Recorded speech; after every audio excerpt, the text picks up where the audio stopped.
യുദ്ധത്തിൽ പരാജയപ്പെട്ടതിൻ്റെയും തടവിലാക്കപ്പെട്ടതിൻ്റെയും നിരാശയിൽ ഇരിക്കുമ്പോഴാണ് ഫ്രാൻസിസ് ആദ്യമായി ക്രിസ്തുവിൻ്റെ സ്വരം കേട്ടത്.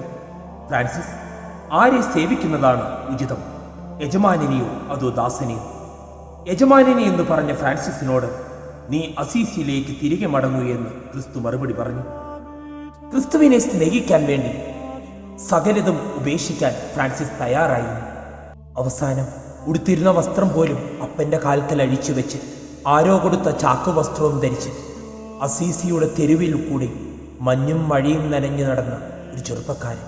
ഭ്രാന്തനെന്ന് മുദ്രകുത്തി തന്നെ എറിഞ്ഞവർക്ക് എറിഞ്ഞ കല്ലനുസരിച്ച് അനുഗ്രഹങ്ങൾ വാഗ്ദാനം ചെയ്ത് കുഷ്ഠരോഗികളിലും പാപികളിലും ക്രിസ്തുവിനെ കണ്ട് അവരെ വാരിപ്പുണരുമ്പോഴും തൻ്റെ ചെറുപുഞ്ചിരി പോലും സുവിശേഷമാക്കി പക്ഷികളോടും മൃഗങ്ങളോടും വൃക്ഷങ്ങളോടുമെല്ലാം ക്രിസ്തുവിനെ പ്രസംഗിക്കുമ്പോഴും ഫ്രാൻസിസ് ഒരു കാര്യം നമ്മെ ഓർമ്മിപ്പിക്കുന്നു.